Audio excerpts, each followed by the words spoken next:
know, come over here. but I'm just Come over sitting here and for a little going, bit. We start talking, and the next thing you know, it's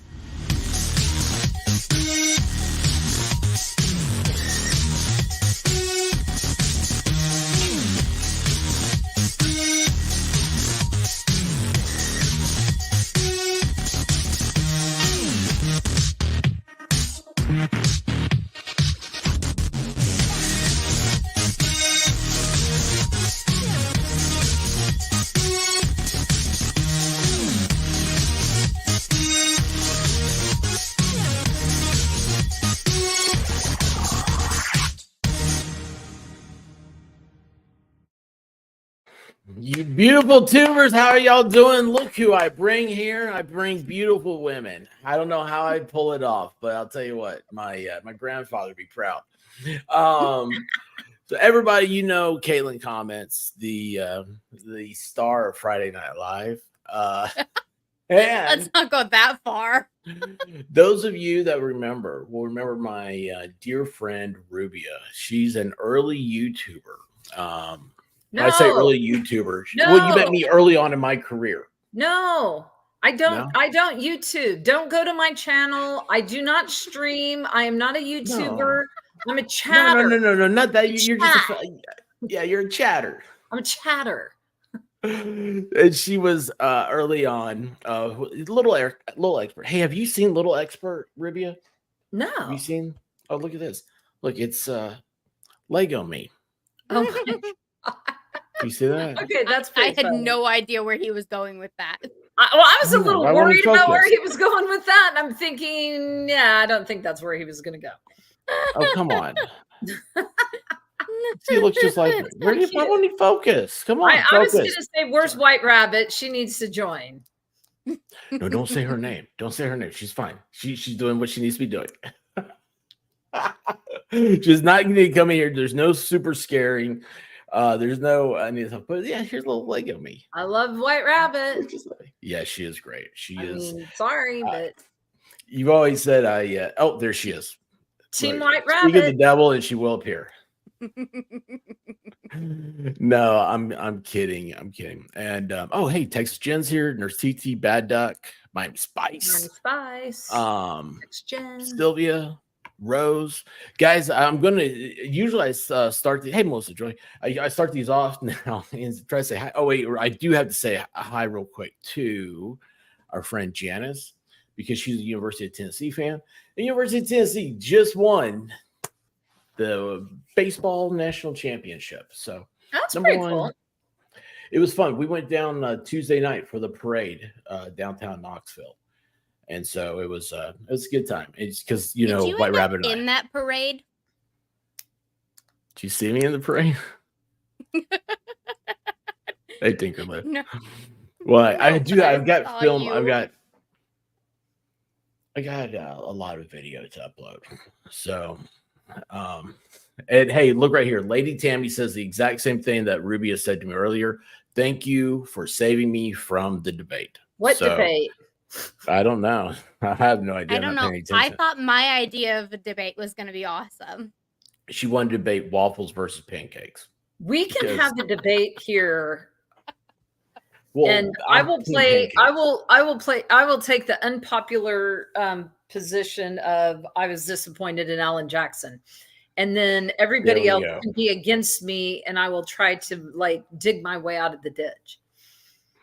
So everybody, we all got together about 5 minutes ago, and I didn't realize that Kayla had not met Rubia. And isn't that weird? You have friends that you've known for a long time, but your friends haven't ever collaborated together.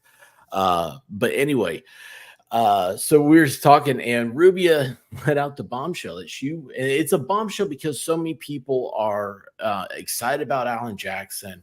He's the attorney for Karen Reed. They think that he did a good job. And I've been sitting kind of quiet. I haven't been watching the trial, but you guys know I have my own opinion. And then Ruby came in and she said a lot of the things that I was thinking. And I was like, oh, very excited. And Caitlin has just mind melt. So everything's going to come back together right here for you guys. And I want to say that Rubia, I didn't realize that she was a real expert, not just a phony one on YouTube. But she's a real expert in the type of injuries that John O'Keefe suffered. And I found out because Valhalla told me. By the way, he thinks he knows you from like way back. Valhalla? Yeah, it's the craziest thing. I'm like, I don't think you know Rubia. YouTube way back or real world way back? Or like centuries ago, different pastime way back when he was. Because I remember from Valhalla. Remember how I got into YouTube is when I was really, really sick. And I was post-surgery and I was not doing very well. And I was watching the big channels on the Det v. Heard trial.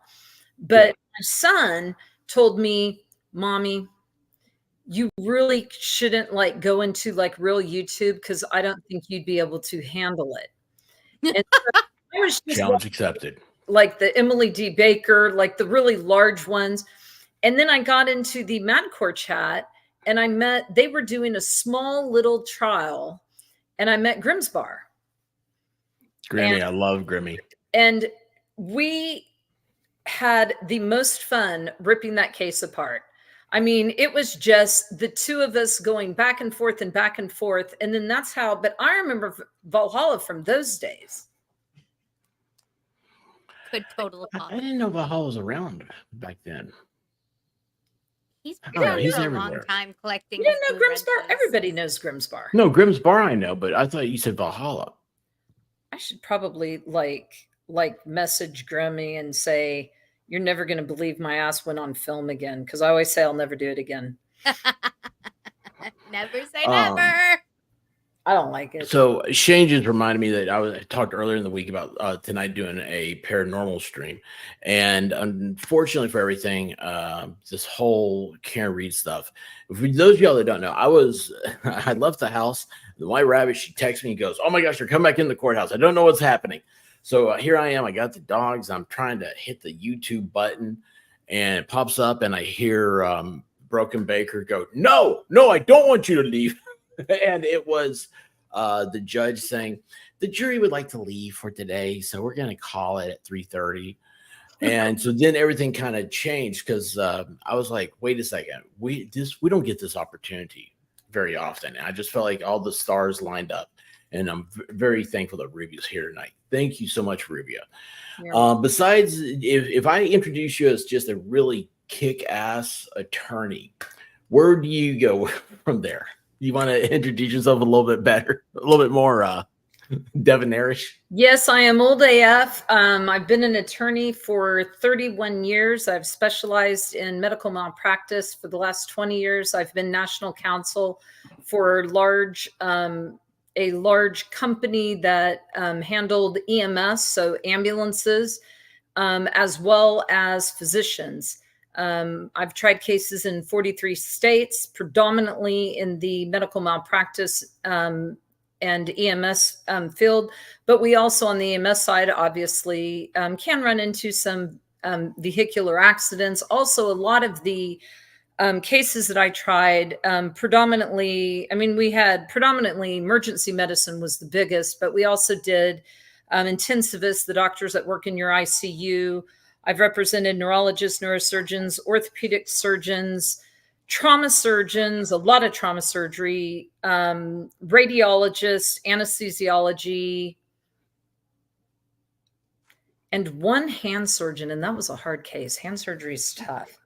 But that's what I do. I am not a YouTuber. Do not join my channel because I'm getting almost upset because I used to have one person and I felt like kind of proud of that. And it's up to like 22 and I'm never going to stream on it. And I like having the number be really low because it seems kind of cool. So if you did unsub and, Texas Jen and Miami Spice and White Rabbit, don't be putting that crap in there. You did that to me last time, and that's how I got my number up. And so try to keep it low. So two things with all that is one, yeah, I don't want you to YouTube. I don't want you over there because I want you to keep coming back over here. I like it. Yeah, I would rather support other people's channels from time to time, and it's just not, when you're Okay, I'm not going to say anything disparaging. I'm going to stop at that. Okay, well then how about this? Let me say real quickly, everything you said, you have a very, very impressive resume. And we've talked about this before, and I'm always in awe that you spend your time talking to me. I'm like, I'm just a goofball.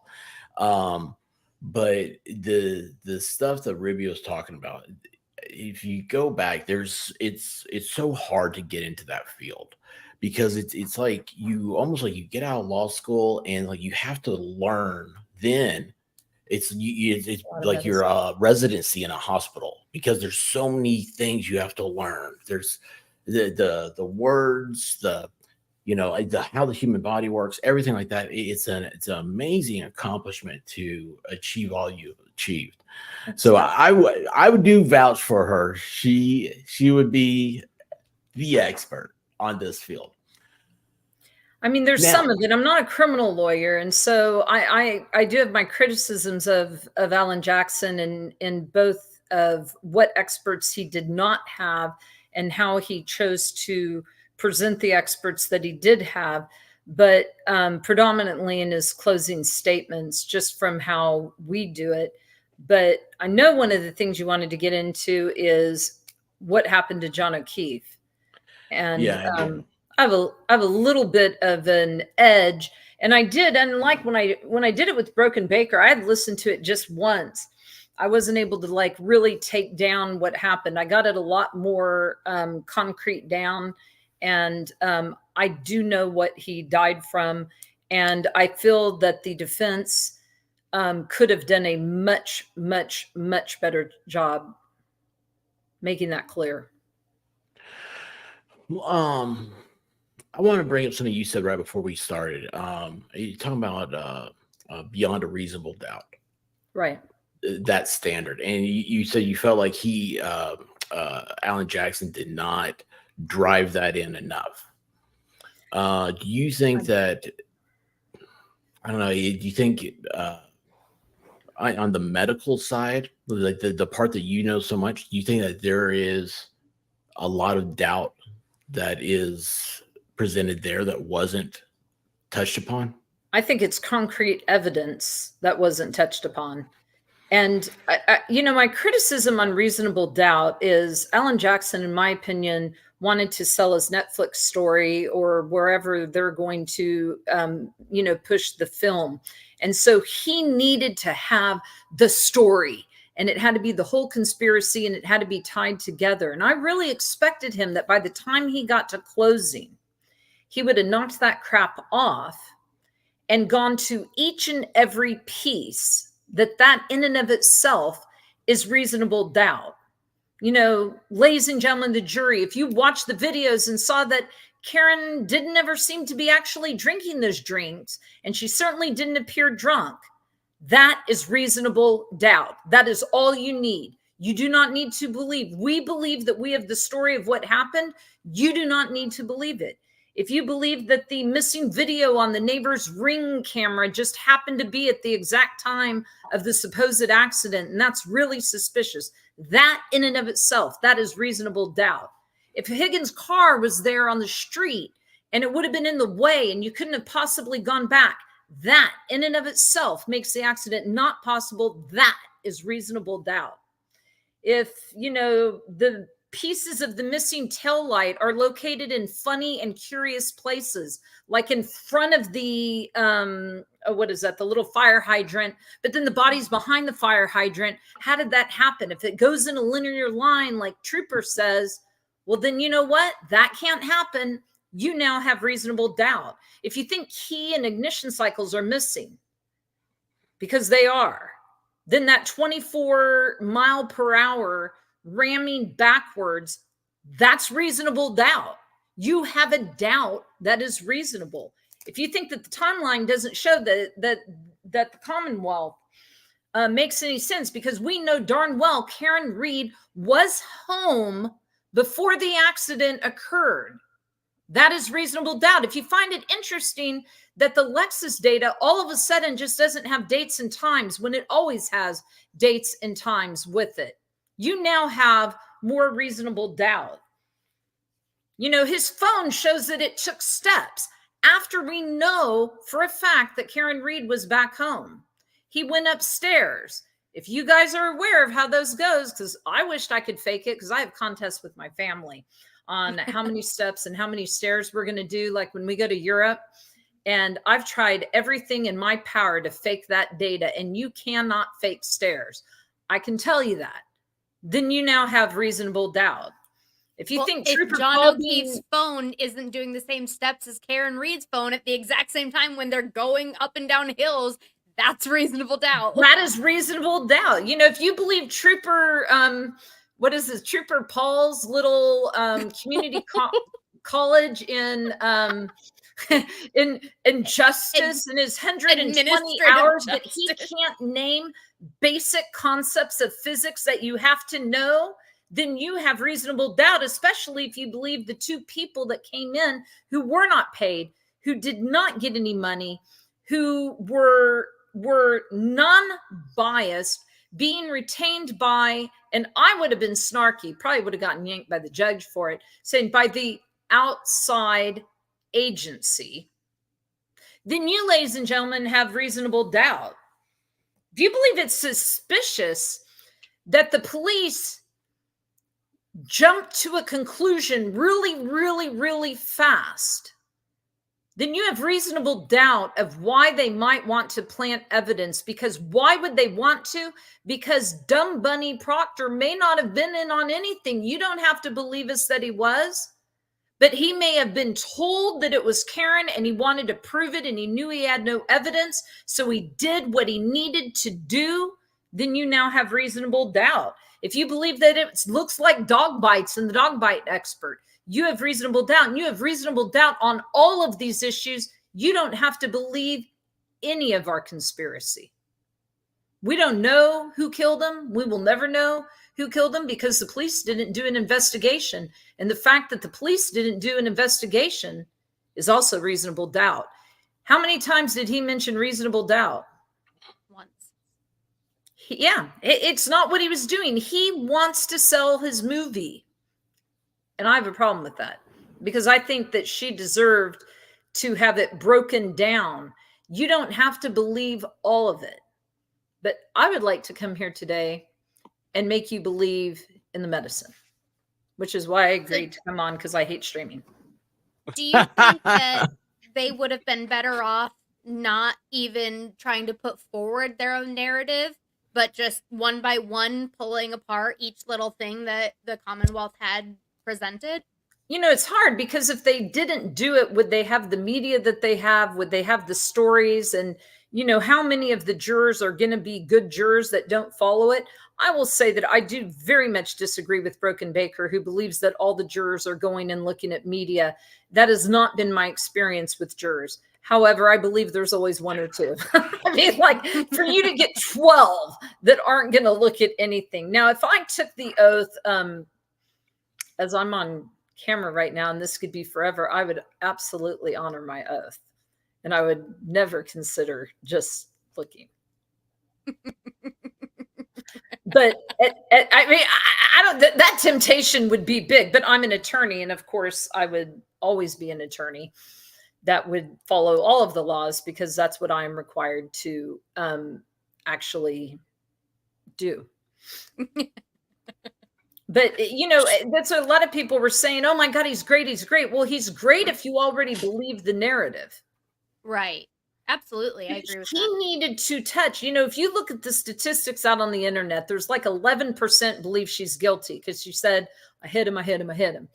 And there's that 11% that's out there. And then there's like 18% that say, I have no idea what happened. And then you have the rest of them saying, yeah, your story is right. You know, he got beat up, and at least some part, because I don't believe the whole conspiracy. I don't think all those people were in cahoots. I think police officers plant evidence when they need to get a conviction. Maybe because I watched Dexter, and we learned that from Dexter. Did we not?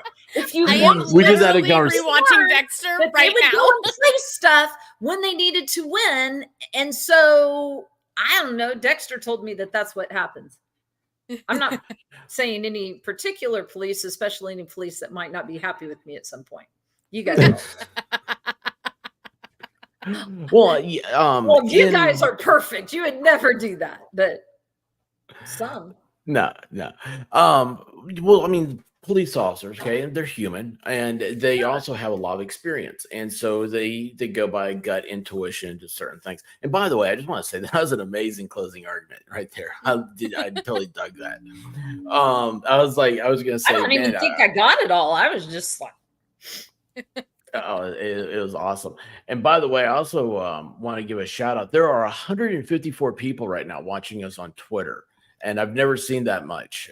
So this is a huge Twitter thing. If you're watching on Twitter, please follow me over there on Twitter. And also feel free to jump over here to YouTube and jump in the chat where you can see it a little bit better.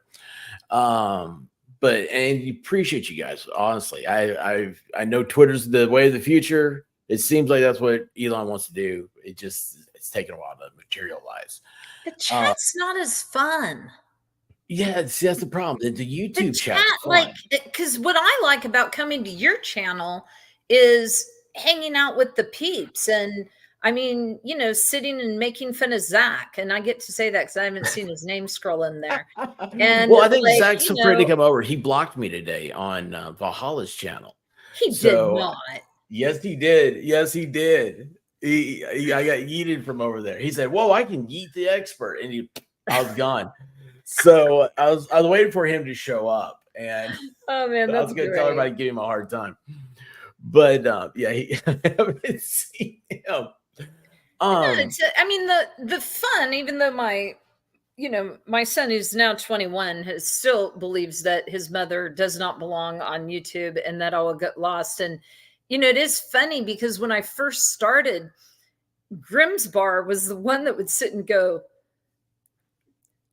Rubia, no, like, don't go into this argument. Like, he would literally write in the chat, Rubia, look at your Discord. And he'd be right. Okay, you're good and in a hot spot. Like, because I didn't really understand that people could go batshit. I already did my first word, but I said I wasn't going to. Could go batshit. Hey, no, that's fine. Jesus. And I didn't realize, like, this whole thing about, swatting and like all that, I never knew about any of this. And I was like, whoa, it's a weird world out there. It's funny. That's around the same time. I know, like, Miami Spice, she came in around the same time you did, and her thing was, I always thought YouTube was about learning how to fix things. There's always a video for that.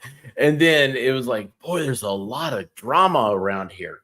I was like, yeah, but we just stay away from it. So yeah, it's different.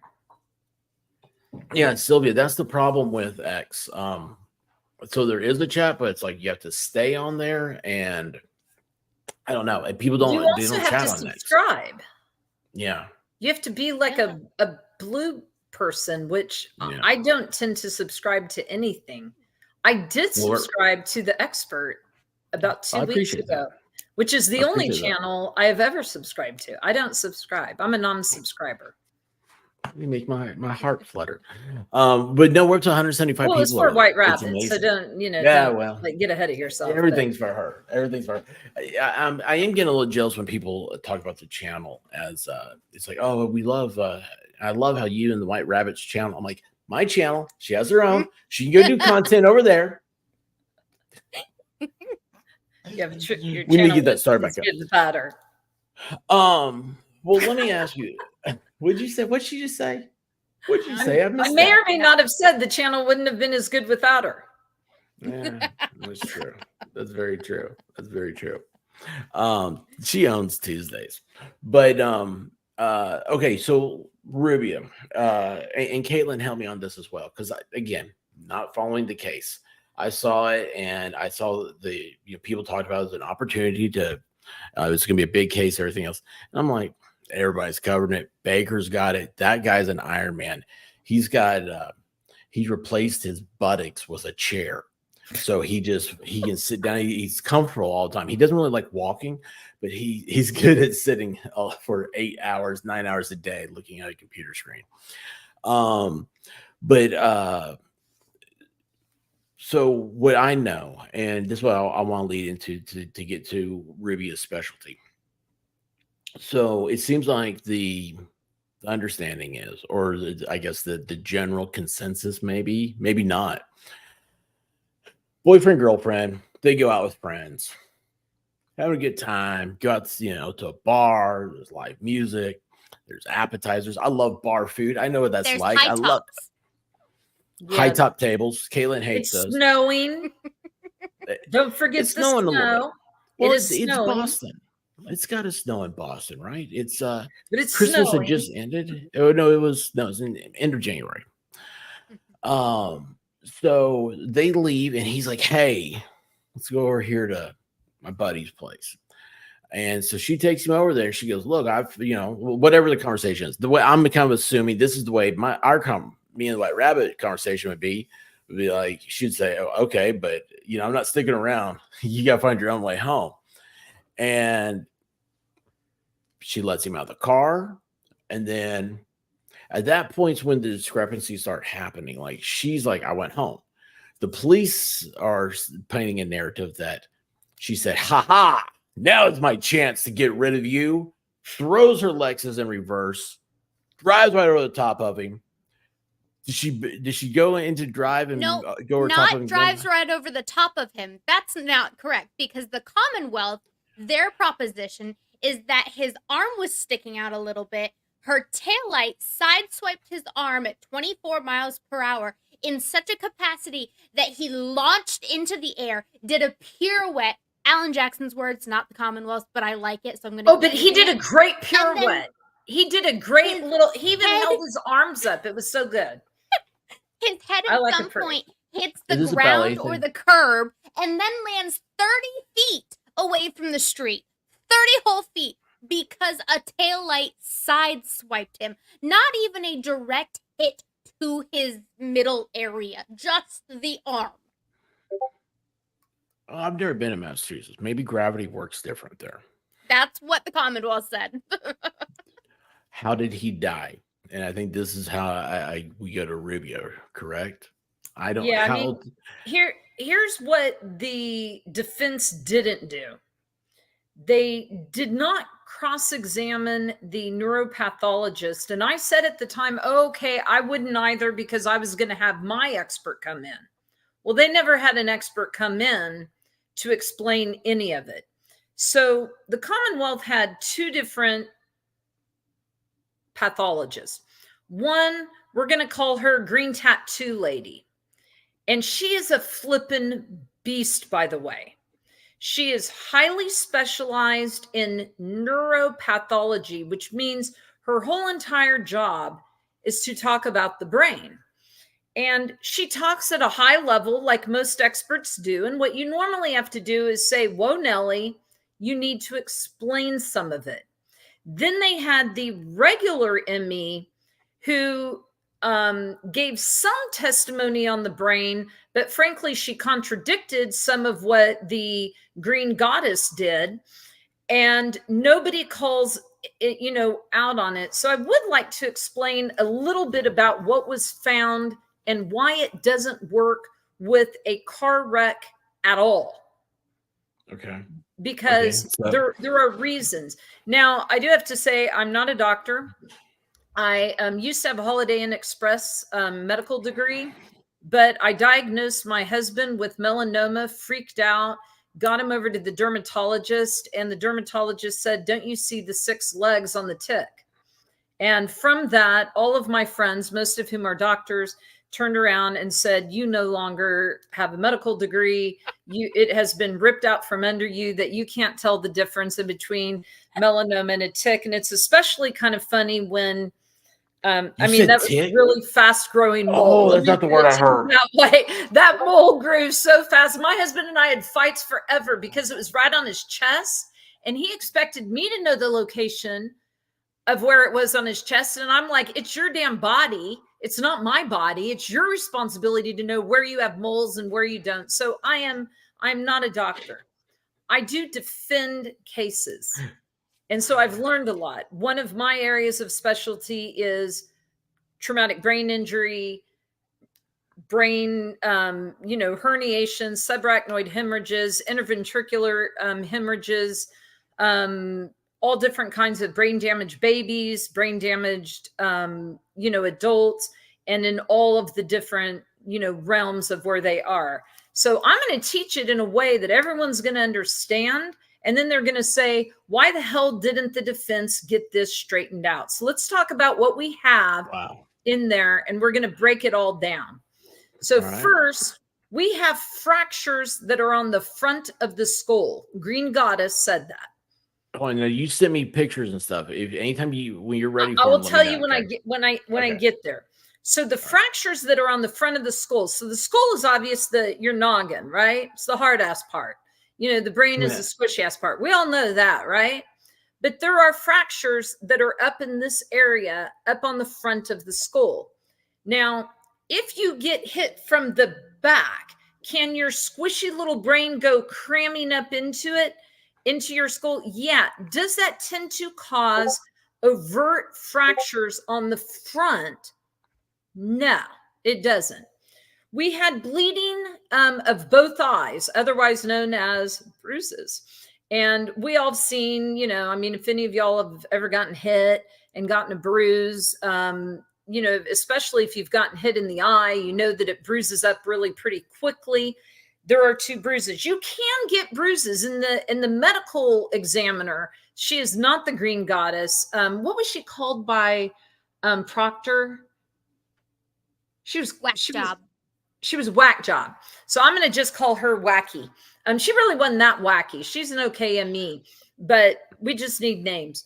So Wacky's saying, oh, if you get hit in the base of your head back here, really, really, really hard, it can cause bruising up in your eyes. And then she's right.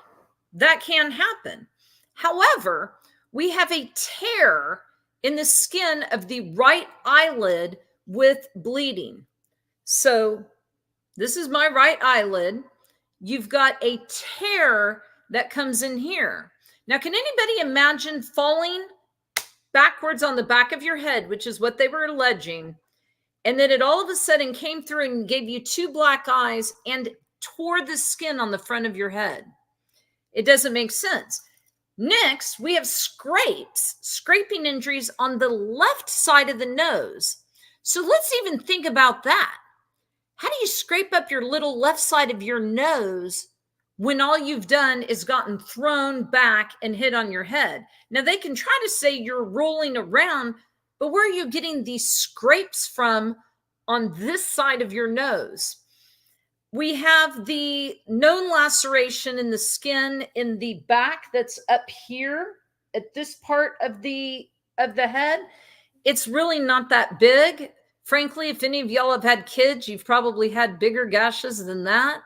It is big enough that you would probably bring your kid in to have like a few stitches, but it's literally like a few stitches.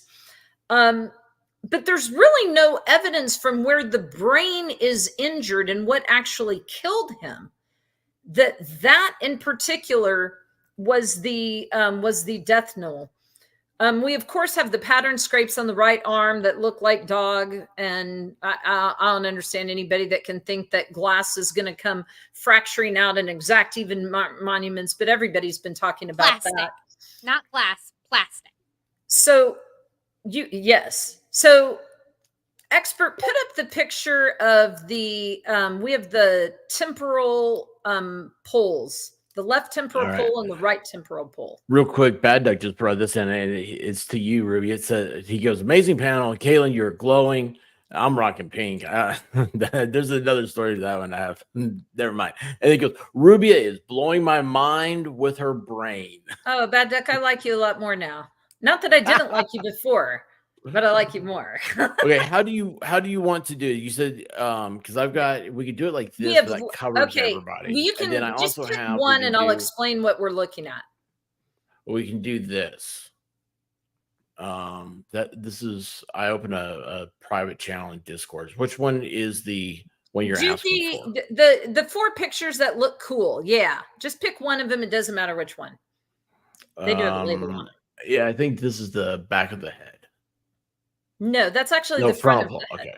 All right, so that right there, no, it was fine. That's one of them that can do. But now I have to make my screen bigger because I'm old as AF and I can't read. Oh, that's the right, because obviously it does not have the other one says left, right? This is frontal pole That one's left. That's right. It goes the opposite. Okay, so let's talk about this one. We have a bleed that is happening. So if you think like in general, how you can have a bruising is a bleed, but this is actually a different kind of a bleed because it's not just under your skin. It's actually a bleed inside your brain. And this occurred in 4 different major points, which we're going to show you. So your left temporal or frontal pole. So this is the frontal part of your brain. This is where you're smart. This is where some people don't have a good frontal brain, and it's important to have one. But you have your little front there and your little front right there. And there are hemorrhages that are happening underneath. Now, what that means is that the blood vessels in that part of the brain have exploded and have bled into that area. So show another picture. Real quick, what does that mean, exploded? Is that well, that's how defense I'm going to guess that's not easy to do. Defense lawyers like to talk when we like to get everybody all riled, riled up. We can't got my attention. Things like, and this is where I criticize the defense, because the doctor gets up and is using the medical terminology. And I would say, so basically like the arteries that are in there exploded, and they would say, well, it wasn't an explosion, but they tore open. And I'd say, fair enough, tore open, because I'm going for the impact on this. So basically you've got subarachnoid hemorrhages, which we're going to talk a little bit about, what those are. Scroll through the picture so they can see the other locations. So you have the right and the left. Now go to the sides of the head. All right, this is the temporal pole left. That is your left temporal pole, and that is one where it had diffuse bleeding. So what does diffuse mean? A lot. And so this is on your temple, right? It's on your temporal lobe. It's your part of your brain that's over here and over here. And you have a large subarachnoid bleed right here. And then flip it around. You have one on the other side as well. Right? Yeah. Do you want me to show that picture? No, it's just the opposite side, but everybody can just kind of imagine it. Oh, I'm sorry. So other things, we're just going to go through the definitions, and I'm going to tell you how it all works. So we got our frontal poles, right? And the front of the lobes there. And you got your temporal lobes that are over here, right? Everybody got that, right? Okay. Frontal, temporal. Now, the final death knell is he ends up getting an intraventricular hemorrhage, which is a big ass word. We call it IVH. It means you have your ventricles. And what do your ventricles do? They're the 4 pockets in your brain, and they supply fluid that nourishes your brain. What makes you smart, and it gives you oxygen. Well, the ventricles are supposed to have fluid, and it kind of allows the little, the barriers so that we have a protected brain as well. But they hemorrhaged. So now we have blood where blood should never be inside those ventricles. We also have a herniated unci or uncle, which is the very back of your brainstem. So what basically happened is there was so much blood going on the inside of that head that it pushed, there's no place to go. You know, it can't break these extensive multiple fractures. Green Goddess's line, extensive multiple fractures. If I'd been the defense lawyer, the first thing I would have set up and said, Green Goddess, you found extensive multiple fractures. In fact, you found so many fractures on the front of the head that you couldn't count them. There were more than 5. It was too many extensive. That's a lot, right? Try to like really dig in and let everybody knows what this is. So let me explain what this all means. And I have my little notes so I don't screw it up, because I always say the wrong one for the wrong one. All right, I'll pull the notes up. So did you say they had so many fractures in the skull that multiple they couldn't count them? Extensive fractures in the front of the skull.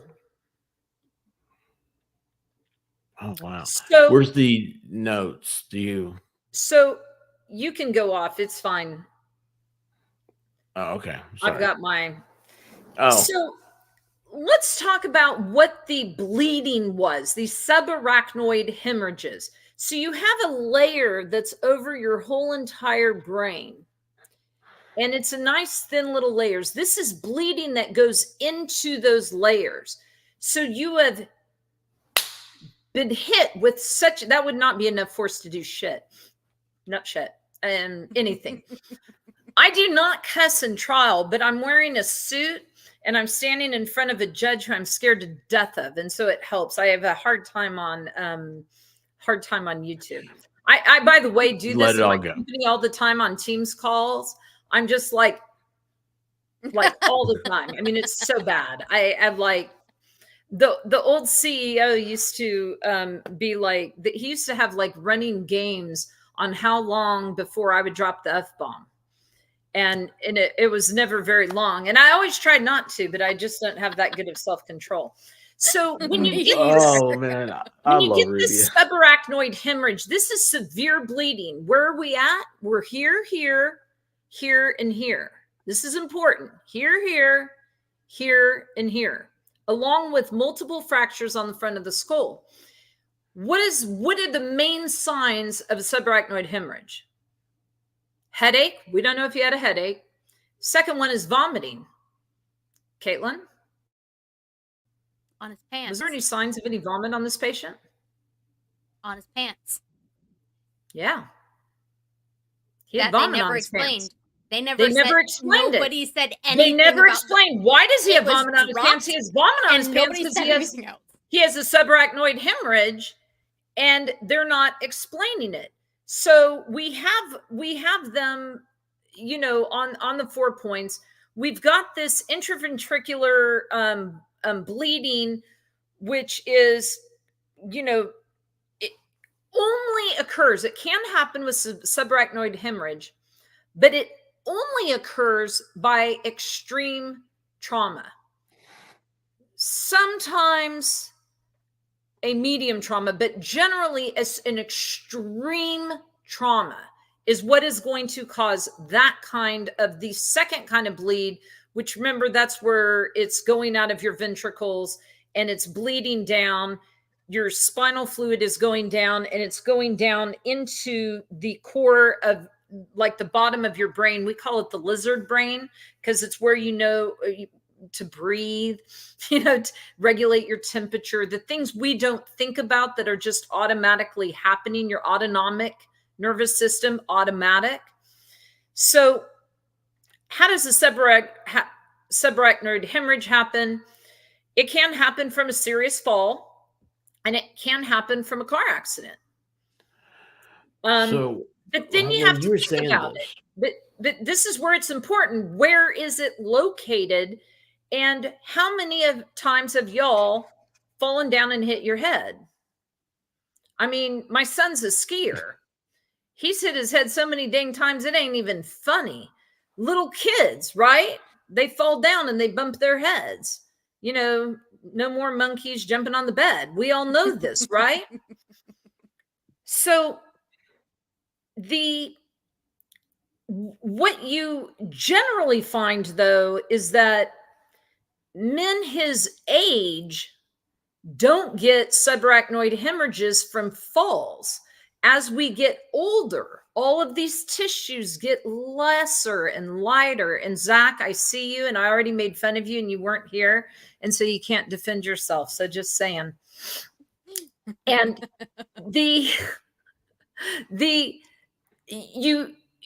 when you are old, it starts getting easier to get these kinds of things.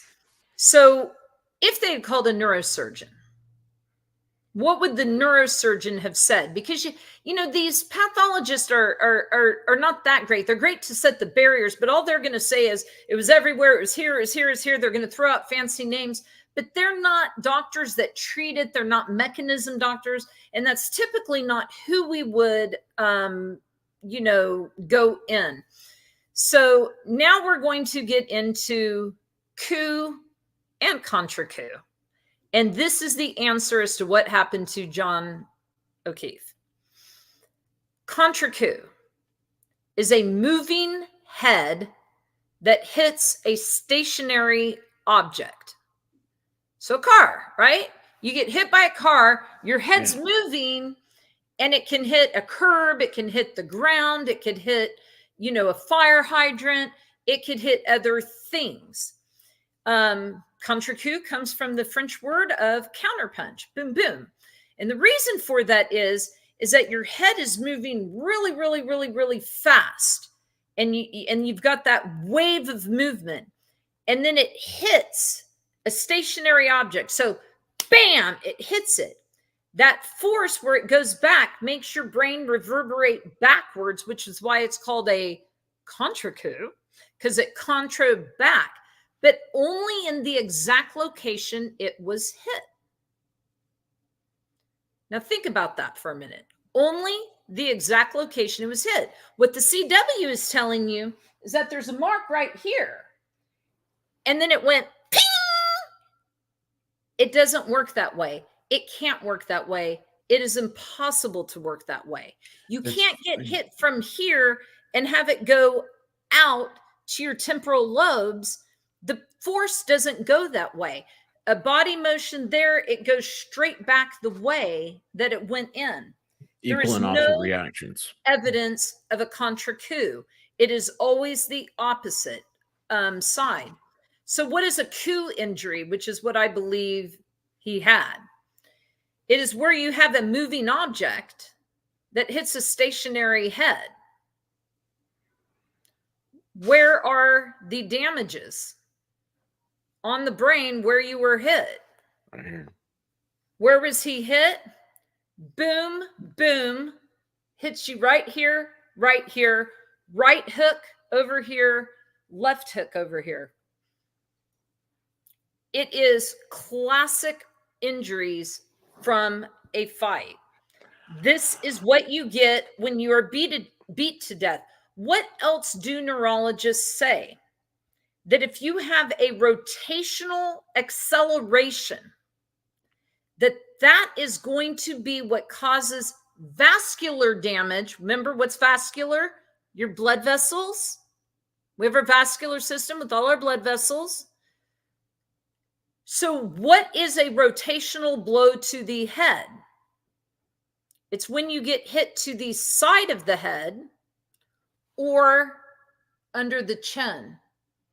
Those are the hits that tend to cause blood vessels just exploding. In other words, they were carrying your blood and now they're open. You have a patient who has vast diffuse bleeding throughout his brain that is severe. I had gotten one thing wrong when I was on Broken Baker's thing, and there was a cranial surgeon who wrote back in and said this is a coup contra coup, because there is a bit of a contra coup. I do believe he fell on something and caused that abrasion that you're in. But the comment that was made was, this man was hit multiple blows. So now think of, you're in a car and you get clipped. If you got hit by a car that was going 60 miles an hour and you got hit dead on, it is more likely that you could have numerous parts of the brain that would be hit with enough force. But just like anything that we throw, right? You throw it real hard and it strikes that first one. And then what does it do? It's less force and less force and less force. My complaint of Alan Jackson's team is that they didn't have an expert to explain that there is no way you can cause this much damage to the brain from getting clipped sideways at 24 miles an hour. Because if you get clipped sideways, you could run backwards and hit your head with enough force on like the fire hydrant, but it wouldn't cause the damage that was had, because the damage was all over the face. And if you think about, if you ever got in fights, the cut to the eye, how many times have we seen that in boxing? It happens all the time, right? The multiple little fractures. You know, the boxers get these little fractures all over their heads, and it builds the bones up stronger.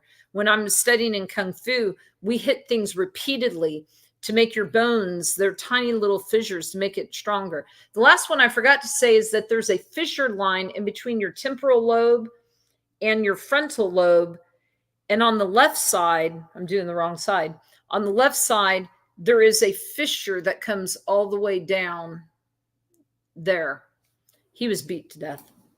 And I think that they were so interested in selling the movie, the whole thing, that they didn't go down and get those details. And they wanted the experts that were not retained by them, but then they had no control over the documents, and it opened up a little bit of a door. I would have used those experts every day of the week and twice on Sunday, and I have used those experts. They are good. They are very well known. They are solid. He needed a real doctor and not the ED doctor who sought him out last minute. She gave something, but she didn't give a jury to really sit and think, wait a minute, I have reasonable doubt. How did the face get that bammed up? Somebody, and we don't know who, in my opinion. We'll never know because they didn't do an investigation. We can guess. I mean, I have a guess. But he didn't focus on that bar video where you have Higgins yelling out and they're kind of holding him back. And the story I would have hit, instead of going after Colin and making it about a kid, which makes all of the mothers on the jury, myself included, going, well, wait, we can't just blame a kid for no reason. Like you got to have real solid stuff before you're blaming a kid. It seems a lot more likely that they just decided to say something like, you know, Higgins made a comment to John O'Keefe about those text messages that were going on with his girlfriend. And John O'Keefe went inside because he was going to address it. And they didn't even need to make it be, you know, all you needed is that medical evidence. All right, that's everything I have to say. I'm done.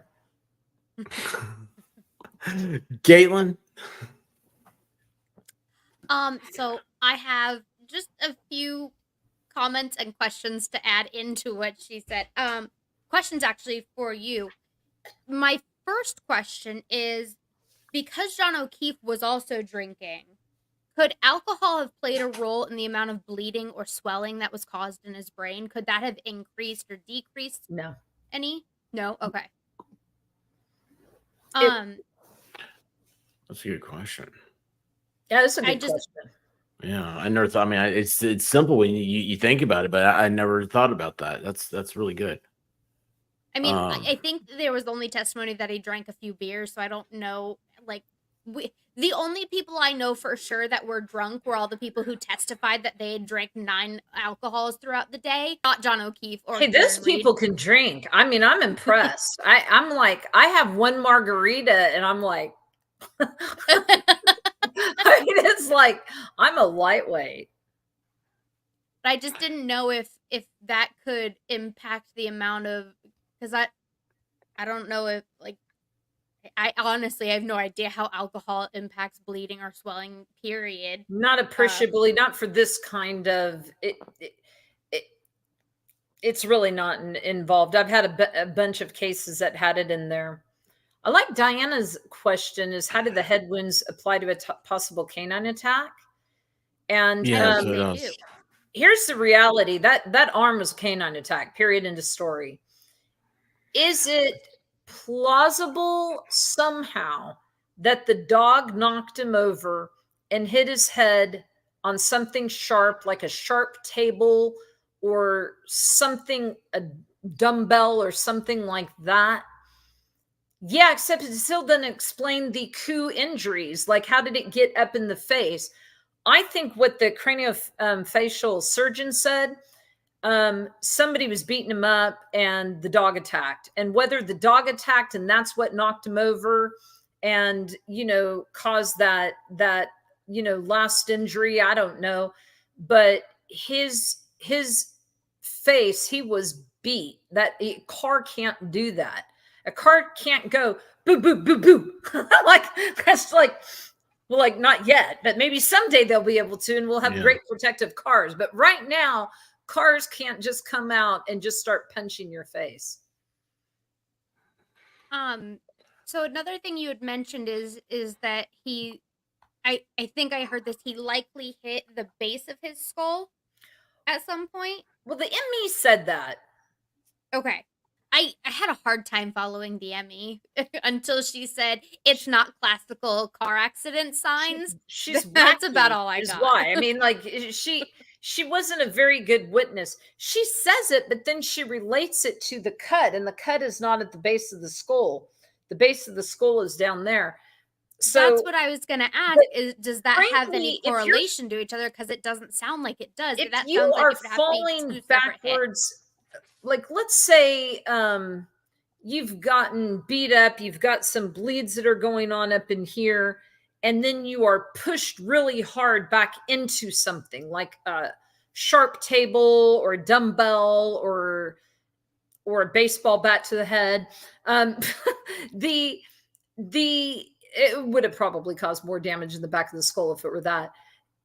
It definitely can cause a fracture at the base of your skull and the known effect, but it didn't make a lot of sense what she was saying because it didn't match up with the Green Goddess, and the Green Goddess education is just unreal. She is very highly qualified. All she does every day of her life is analyze brains on dead people to say what happened. And she was just, I don't think they felt comfortable crossing her because they didn't have somebody that had the ability. If I didn't have a witness, I would have 100% cross-examined her and got her to walk into some of these areas. One of the other things that I kind of found really interesting that wasn't really talked about during the trial was the blood that was found down the front of his shirt and on his jeans.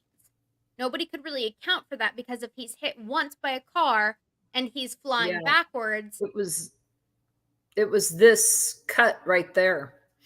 And that had to have been done. I mean, for gravity to take over and pull down all the way down to his jeans, he would have had to have been standing for at least a minute, right? I mean, he couldn't have just been hit by the car and land on his back like the Commonwealth is suggesting. Gravity doesn't work like that.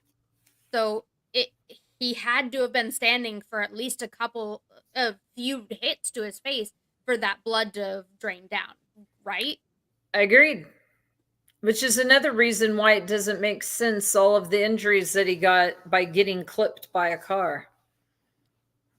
And I think the biggest one that nobody, I mean, the defense did hit on it a little bit, but I wish it was almost hit on more, is the fact that there weren't any injuries below his neck except for the indents or the lacerations in his arm. If you're hit by a car, I mean, how many car accident photos have you seen where there's no injuries? There's no bruising to the ribs. There's no internal injuries where your organs are sloshing around. Agreed. There's nothing. 100%. And I looked at the back of my car the other day. I was putting groceries in there, and I shut the back of it, and I was like, this is really weird. My car doesn't have a bumper. It doesn't have like an extended bumper that sticks out. It's all pretty flat on the back of my car. So I was thinking, like, you get hit by that, like, you definitely have bruise. But he had one tiny little bruise to his knee, and I feel like a bumper hitting him at 24 miles an hour would do a lot more damage than that. And the bumper, if the Commonwealth theory is right, the bumper would have hit him 100%. And probably first. It probably would have taken out his knees before the taillight ever hit his arm. Yeah, I mean, I think that it is possible. When she was worried she was hit, one, I think that can be trauma. So I'm not that worried about it. I've seen really weird things with trauma. But it is possible that he got out pissed and did like the little, hit on the back of the car, like, sorry, men, that little man thing where you just go, bang, like that. And then she's now thinking, oh my God, did I somehow hit him? Like, that she's doubting it. It's possible that she hit him. It's not possible that she hit him and caused those injuries to his brain that killed him. That's the reality. Like, you've got me. I'm quiet and I'm thinking because. Oh. Yeah, go on, please. No, expert. I was just going to say, I know after me and you had the talk, when I showed you the arm injuries, you said that it looked like road rash. Everybody that testified to it said it was 100% not road rash. Couldn't be road rash. But she also, the Emmy literally said that these were not classic signs of a vehicle versus pedestrian car accident. She said that it could have been, it's possibility that it was an altercation, physical altercation, but that it was not classical signs of a car accident against a. Yeah, I saw a guy doing another stream about that and showed the like a dog's jaw and everything. I was like, oh man, like it was. When I just went back and I looked at the picture, I was like, yeah, that especially the ones like on his elbow looks very much like the dog's jaw. But so. Oh my God, Diane, that is not a dilemma. It's strawberry. That is not a dilemma. Oh, the answer is grape. Strawberry. It is strawberry. That is not a dilemma. Grape's the only jelly. I think I love. Oh, hey, Belle, strawberry is the only jelly. I think we may need to go all get Uncrustables and all eat them at the same time. I have 2 in my freezer right now. I love Uncrustables. I mean, see, I told you Ruby is awesome. I get made fun of all the time for eating Uncrustables, Ruby. I'm like, they're the perfect thing. They don't have crust and they're in the freezer. I don't have to cook them. I just let them warm up to room temperature. You know what Uncrustables are good for? You can just grab it and go like lay in bed or lay down on the couch. Yes. And you don't even have to eat it like right away. You can just like whenever you feel like it, just go munch, munch, munch. And then, I mean, it's part of sometimes I eat when the peanut butter is still a little frozen and pretend it's ice cream. Oh, it's so good. I particularly like them when I don't feel like cooking for my 4-year-old and I just hand her one and say, here, eat that and some applesauce. You're going to have a great night. It's awesome. It's awesome. So when you're talking about like all this had to happen from like a fight, and I guess not even a fight, but like he was hit in the face. What goes through my mind, because I'm a lover, I'm not a fighter. I don't know what this is like. But I imagine, a movie scene where you have the guy, he's in a chair, he's tied down, and they're taking turns just beating on him. How far off from that idea is what would have happened? I didn't listen to you because I was moving. Yeah, I don't listen to me either. I don't think it would have taken that long. I think a very like, how many hits reasonable do you think this would take? explanation. How many That's not my pinches? area. Yeah. Yeah, not my area. At least 4. Yeah, but I'm realistically, my guess would be probably 10. He got a good little beating. I mean, like when you're in, I mean, I didn't do like a lot of fighting because I'm a good girl, and I'm on the internet, and I would never want to say anything that would embarrass anyone in my family. But in Kung Fu, you generally, if you're going for it, you generally just don't go 1, 2, 3, 4. We're done. Like, when you get into it, I'd be real curious about, one of the things that's just riveted me. Well, one, I convicted the CW as being guilty of something funky when Chloe got given away, because nobody gives away their damn dog. I mean, not at 7 years. I mean, not 6 months after an accident. Okay, I'll pick my son over my dogs, but my husband's dead. I mean, I'm sorry. Like, the dogs come first. Like, they're just like they're my babies, and I hate to say it, I think I'm in the same spot. It's like there's no way you just get rid of your dog suddenly. That whole thing didn't make any sense to me. But and them not coming down was so weird. Like, that is just because their bedroom's right on the front. And like, how do you, and then if you got your sister, I mean, my sister and I have cracked up over this. I can't imagine where you got a dead guy on my sister's front lawn.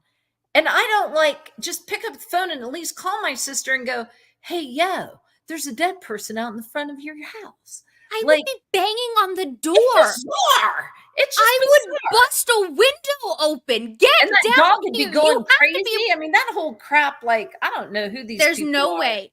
There's no way Chloe was there that morning. There's absolutely zero chance. No because way. Jen McCabe even said she didn't see her. If you have leaf blowers, police, like sirens, lights, activity of these 20 plus people on scene going all morning, your dog, a German Shepherd who, I mean, already has been testified to has a little problem with other animals, so likely has a little problem being a little uppity anyways. There's no way it's not making noise. There's no way it's not waking up. Your window, your bedroom window is on the front of the house. Here's my thing. If somebody did get the dog, if they had rehomed the dog and somebody did get her, why hasn't that person come forward yet to be like, Chloe's okay, guys. I do have her. I mean, I think nobody's come forward to say it, not even as a fake. That if I don't believe it. If I were going to guess on all of that, I think John O'Keefe went over to the house. There was a little fight brewing in between Higgins and him. I think the dog attacked. I think first. Well, I don't know. Like, whatever order it happened I think it caught him off guard. You have to be a very strong person to get the level of force that was on that guy's brain. I mean, it's not like expert may not be able to get that job done. And I certainly couldn't get that job done. Those big boys that are working out a lot, they may very well be able to get that job done. They have enough and mass. Brian Albert was a fighter. And he was a fighter. Trained in fighting. Yeah. For Albert, like 20 plus years. Albert, definitely. What did you think about how, if I were the prosecutor, I'd be like, get your asses away from this court for closing. And I'm thinking, we want to show solidarity and we're not at thing. But then you better go through media training, because this, or Jen McCabe's. She looked psychotic.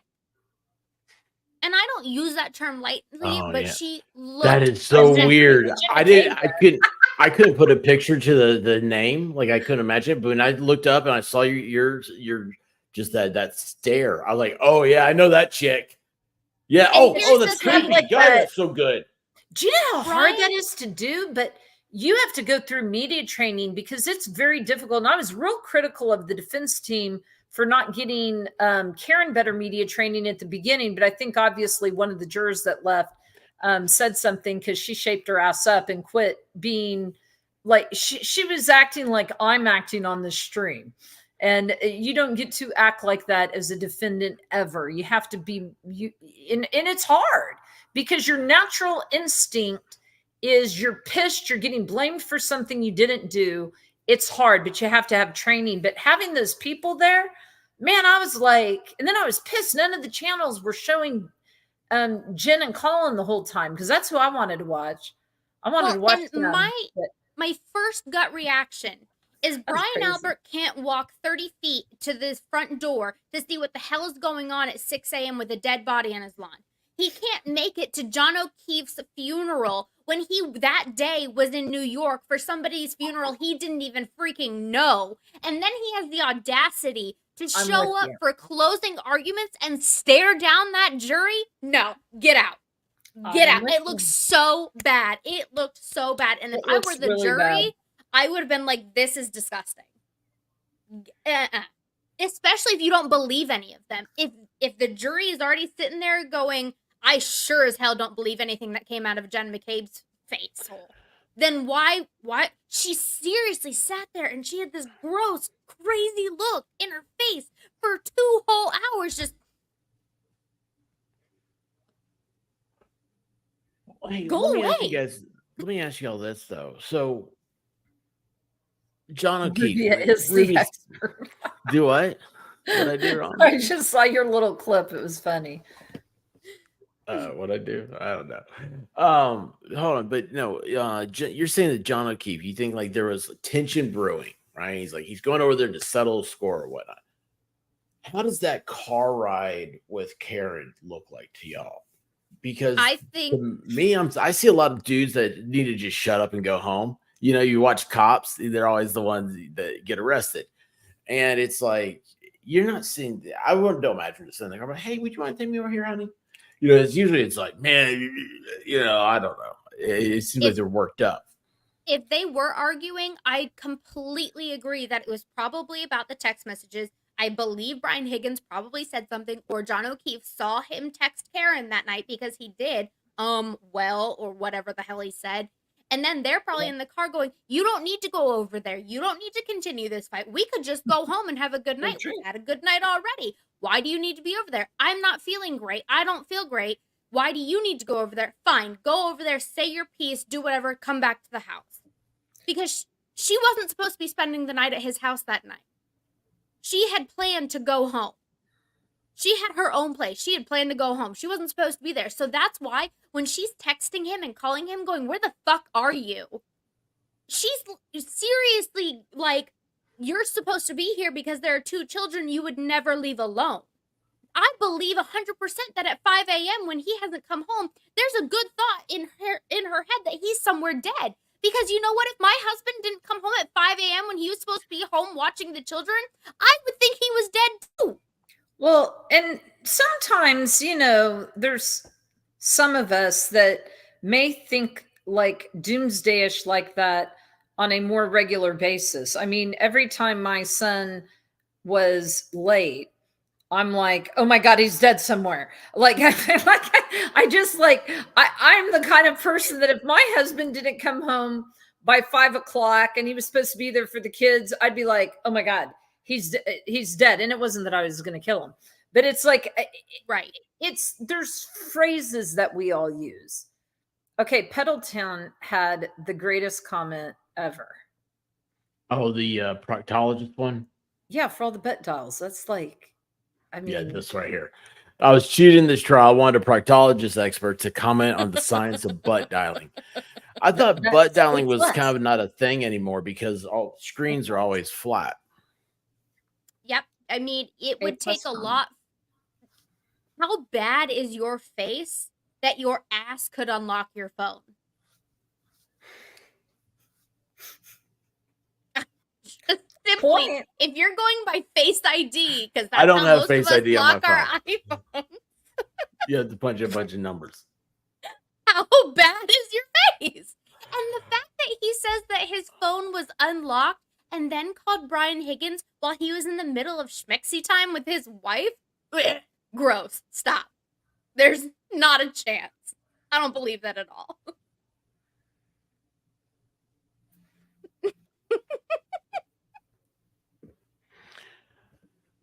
So there was a lot of butt dialing and a lot of very weird butt dialing.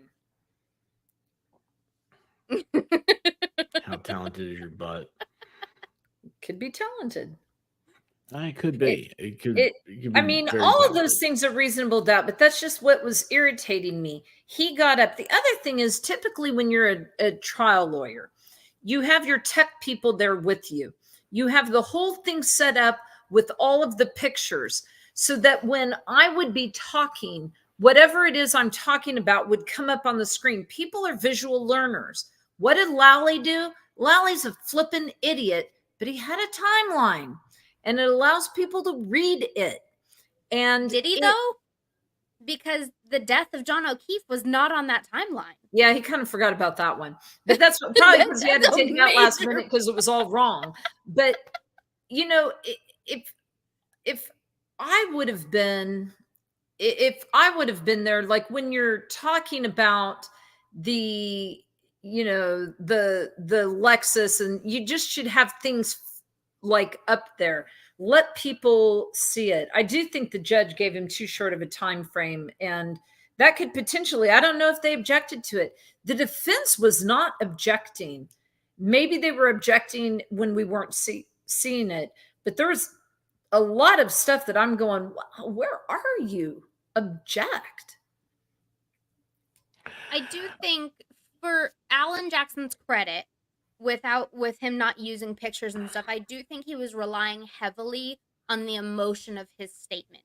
He wanted the jurors and the media and the world to hear the words he was saying because he wanted to bring out the emotion and bring out the anger and the injustice.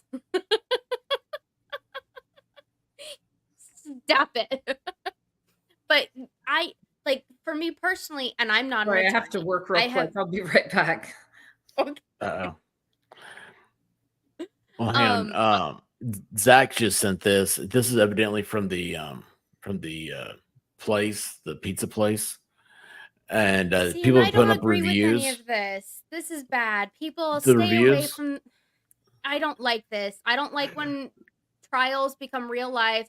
Leave them alone. Do not comment on their Google page.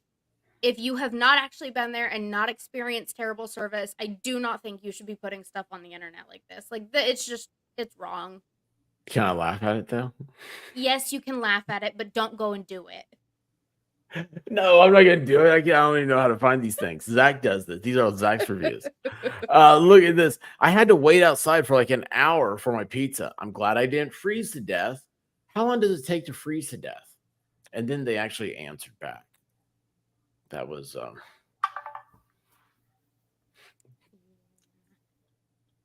I don't know. Anyway, yeah. Don't go real world. Don't it was the same thing in the Johnny Depp trial when that horrible the Dr. Doofenshmirtz guy testified in the Johnny Depp trial, and they all went after his personal practice and were leaving Yelp reviews. I don't think that's okay. No, it's not. It's not. Stay out of these people's Chris Albert and Julie Albert, for all intents and purposes, do not have anything to do with this. They were not a part of what happened to John O'Keefe. They've not been, there's no investigation to ever be done on them because they're just not going to get it done. But I don't like going after their place of work and their place of business. Yeah. Hey, MLS, how you doing, bud? Tinkerloo, I love you, but you're crazy. I have a horrible screechy voice, and I love you and thank you, but I think you need to maybe get some help. I hate my voice. It's like, oh, I hate mine too. I've never listened to a stream. Okay, so is there anything else that strikes at you? So you started off doing a better closing argument, and then you came in with the professional opinion. It was just the point. What do y'all think? What's your gut feeling on like what's happening in Canton? What's the deal here? Because if there's this many people that are willing to hide something, then the jury's in on it too. But how do you know there's that many people that are willing to hide it? Because I don't think the number has to be very high at all. I think I think this is where they overplayed the story and the hand that they didn't need to. If, let's say, Brian Albert and Higgins were the ones that attacked, because again, I'm going to give the kid a benefit of the doubt without any real evidence. And Proctor and his boss, whatever that guy's name, I forgot his name, Sergeant whatever, Bukaki. There we go. How could I forget Bukaki? If their goal that's what he was called in trial. If their goal was, we got a dead cop, they're saying it's Karen, we got to prove it now because we can't let a cop killer go. You don't have that many people involved. Who else had to be involved? Yeah, they told Trooper Paul, this is what we think happened. Tell me how that works. They didn't say figure it out what happened. They said, here's your scenario, here's your endpoint, get us there. I don't think the CERT team was involved because there are 5 other people that are unaccounted for that could have easily sprinkled pieces of plastic everywhere. But that doesn't mean the CERT team was involved. That just means there was a bunch of other people there and they weren't really paying attention to them.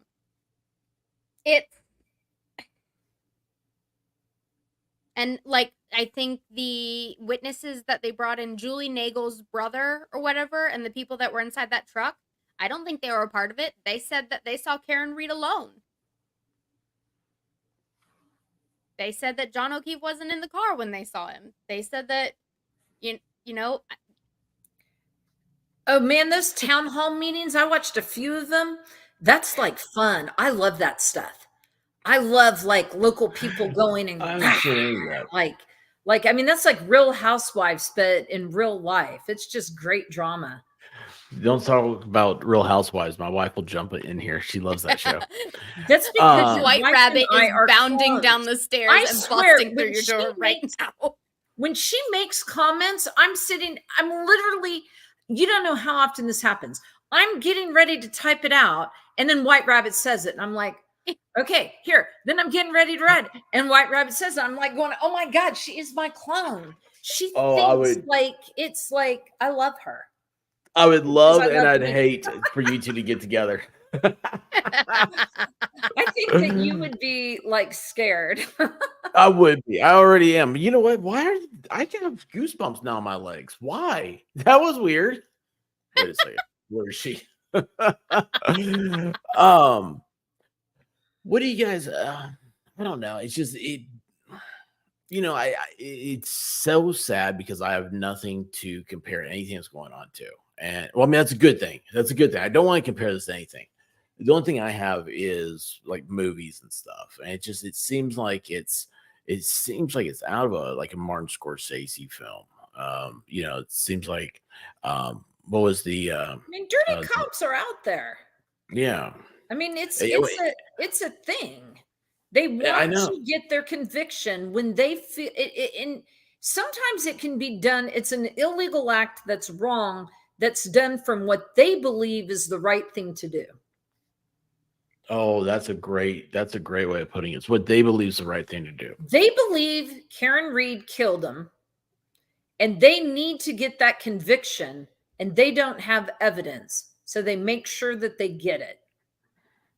See, that is the direction I would have gone, because you can't get everybody to believe that everybody is evil. They went with way too many people. I would have brought up the Jen McCabe, Haslong, but it would have been, and it's curious that one of the family members is typing this. It's reasonable doubt. Again, it all goes back to reasonable doubt. But they really, I felt like they're trying to sell a movie. I felt like Alan Jackson wasn't doing what lawyers do. You can't go for the big story all the time. You got to get for the cracks in the story, so that you get 12 people back there and they may have 12 different reasonable doubts. You can have one person that says it's a dog. You can have another person saying the medicine doesn't, the other person saying the accident reconstructionist. You can have another person that everybody's saying different stuff, but it's all reasonable doubt. But he tried to make it be a singular, grandiose story. And I think potentially for his own best interest.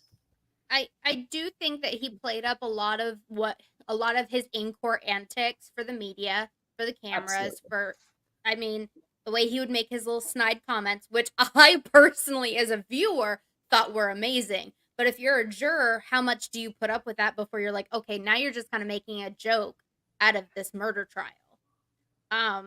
But on the other hand, Lally, who is supposed to be prosecuting this case, never sounded like he believed one thing he ever said. He had no passion in his voice. He didn't sound like a lawyer. Do you know how hard it is to be a trial lawyer? Like, everybody sits out there and thinks he's not a trial lawyer. He sucked. I don't even know. He didn't do it for a living. And then in the first one, can you imagine the first one you're going to go for? And it's on television with all of America watching you and making fun of you. This isn't his first trial. It's his first big one, though, isn't it? That's what I had heard. It might be the first big one, but he tried another hit and run case at one point in time. But he's an ADA, so he's a trial lawyer. I mean, he's been prosecuting cases. Okay, chat, help me out, because my understanding is that he was in like the misdemeanors low, so like a hit and run of a car, but the people aren't dead. Like, my understanding is that he came from the low bastions of where you're at, and they raised him up for this case, which makes me wonder what Morrissey's doing, because we hear that Morrissey's under investigation. So I believe that he was the lamb raised for the slaughter. Yeah. Because Morrissey didn't want to try it. He threw it on Lally, and Lally went, well, should I have to do this? That, like, he had no conviction. If you think Karen Reed killed a Boston police officer, don't you have a little bit of passion behind in your case? I mean, he sucks.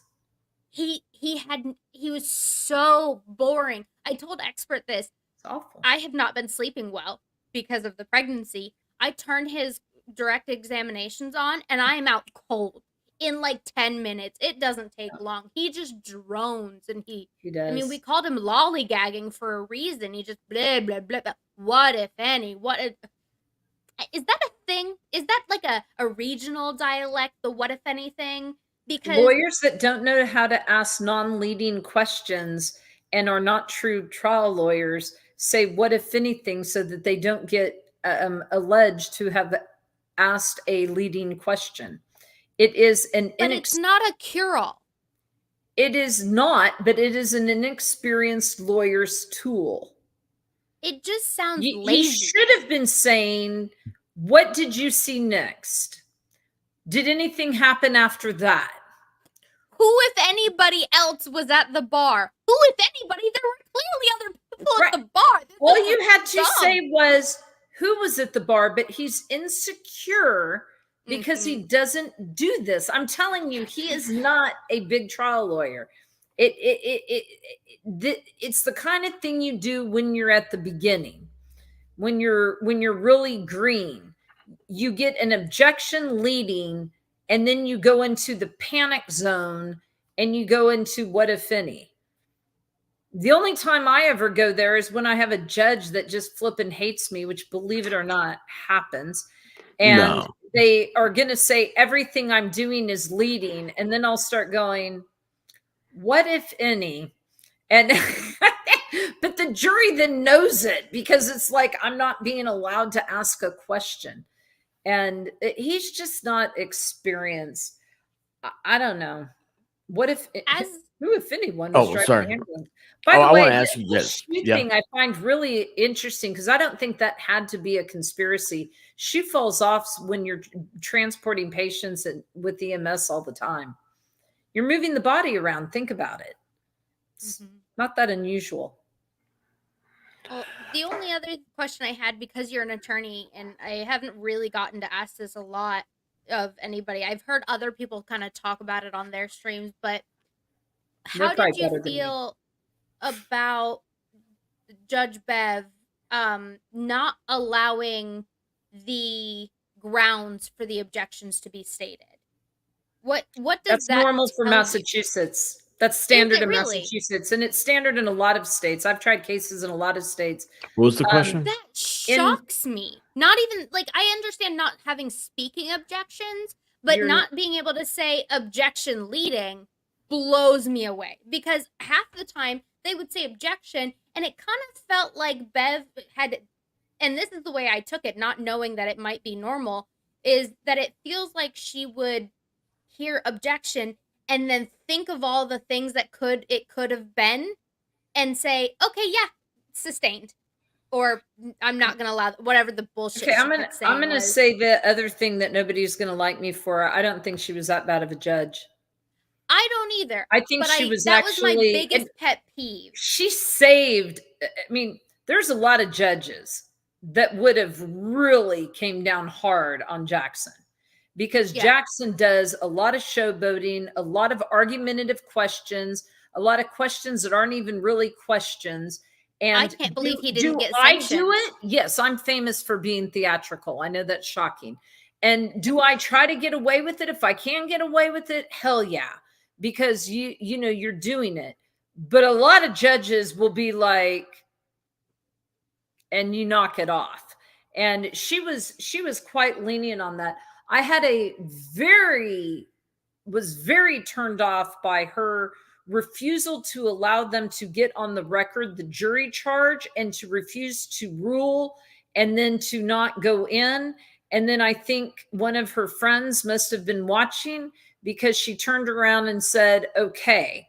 And at least she turned it around, because that was 100% error. I would not be shocked if the prosecutor didn't go to her and say, you know, Your Honor, I think we have error here, because they don't want to get a conviction and have it thrown out on a stupid error.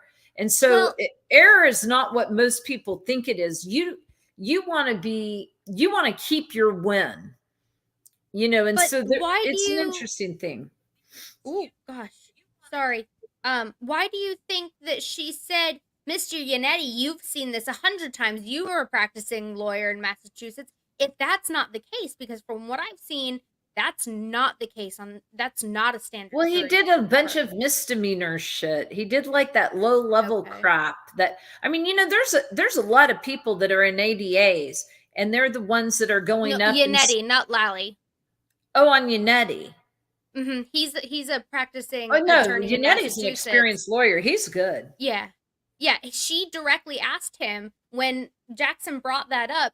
She asked Yannetti, you've seen this before, right? And you don't said, think no, I didn't. Crazy? And he was like, I've never seen this before, Judge. I'm sorry, but I haven't. She thought she was right. She went back in chambers and went, okay, crap. She phoned a friend. You know, we do that sometimes. You're just like, hey, did I just screw this up? And they went, yeah, you just screwed this up. And she went out and said, okay, you know, we're going to fix it. I don't like how that verdict form looked at all. But, you know, we all have to be very careful. There, even in the state of Texas, where I am licensed in the predominant state, you have so many different rules and so many different courts. It's not even funny. And so things run differently. I have never in my life seen a court where they had the defense go 100% first, and only the prosecution second. It's always been that the prosecution could split their time, but not just completely flip the script. I thought that was really interesting. And I wondered if that was a Lally choice, that he just wanted to go 100% second. From what I've seen other people say is that that's actually common in Massachusetts. That's what I heard that too, and I was think like, that's whoa, absolutely bananas. Yeah, I'll tell you, I haven't tried a case in Massachusetts, but they do some weird stuff. I've attended trials there, and they're Commonwealth. The Commonwealths are always weird. I've been trying to tell people since the beginning. I'm like, I know this sounds weird. I don't have a way to properly explain this, but Massachusetts is a Commonwealth, and Commonwealths just they get a little funky in doing stuff. It's just it's weird. Hi, Baker. So. Hey, Baker, what's happening, man? Baker here. Yeah, we woke him up. I'm sorry, Baker. Yeah, you need to sleep. I don't know how he is hanging in. He is phenomenal. I have no idea how he does it. I was like, I was working all day today, but I would like drop in, drop out, drop in. I'm like, how are they just talking? Like, I mean, we've been doing this an hour and 30 minutes, and I'm bored of myself. I couldn't do it. I want to hear what you have to say more. Like, I just want you to keep talking for another hour because I'm fascinated. No, I'm like, I'm like tired of myself already. I don't know. It's she's like, I'm off to well, you came in and you did exactly what I was hoping for. It was like you were on the stand and then you gave your presentation and you left. That's how it is now. Yeah, exactly. It's like it's like you want to have fun. I understand that. You drop your mic and you walk. Like you don't sit and play, I don't know. It's like I mean, I guess that's like the YouTube thing. I'd get myself in so much trouble if I streamed. Oh my. Oh, you're always welcome here. You're always welcome here. I don't know how Baker says he has pros on his channel. They talk for him. And Kaylin won't stream with him. That's what he just said. So Kaylin's she's a country club girl. I like to be in the chat. I think the chat is fun. It absolutely is. And the chat is a reflection of the creator. And that's one of the things I'm always for. What are you laughing at? You not believe that? Sorry. What's funny? No, I'm just saying you can't take credit for all of these great people. No, I don't take credit for it. But you've been on bad channels where the chat is horrible. Oh, yeah. No, that is true. That is true. You do not. You are, I mean, okay, for the people that didn't know Expert and I back years ago in the early days of us both being anywhere around YouTube, I always made fun of him because he was too flipping nice. It was like, I'm like, can you just say one mean thing, just one evil thing, just throw something out. And even when he tries, it's so flipping lame. Like he just can't be like, okay, in my world, have y'all heard about how there's like the evil gene? But see, my gosh, I can't believe you're gonna bring that up. Like that, I was complaining about that the other day. Sorry, so go on. The evil gene, though, I don't think it's like an all or nothing flip switch. I think we all have degrees of evil. Uh-oh. I'm about to get attacked here. I have like a feral dog who's like going to take off my arm. I don't think it's like an all or nothing thing, but I think there are some people that are missing like the evil gene. And of course that would be me because I am a licensed You're missing the evil gene? And I actually practice. And so of course, for any court that could ever see this, I do not have anything of the evil gene. No, you're good. You're an angel. I am a good person. I have never done anything illegal. No, you just after the age of majority. Hey, it's not your fault that you hang out with the dark princess of Scientology. The Princess of Darkness. You're going to make everybody think I'm a Satanist now because they don't know about the Princess of Darkness. No, I'm not. Listen, my wife is related to the Bell Witch or something like that. So I tell people that story all the time. Oh, that's maybe that's why you guys get along so well. See? That's awesome. Can we talk about that soon? I don't have any interesting, I just found this out. I do have the right to be a daughter of the revolution. That's pretty cool. Yeah, my ancestor was a captain in the English Navy, came over to the United States and fought in the Indian War alongside George Washington, got together with George Washington, flipped to the other side, and was granted land. And get this, this is crazy. In Virginia by the name of Richmond. Oh, wow. Because of his efforts in the war.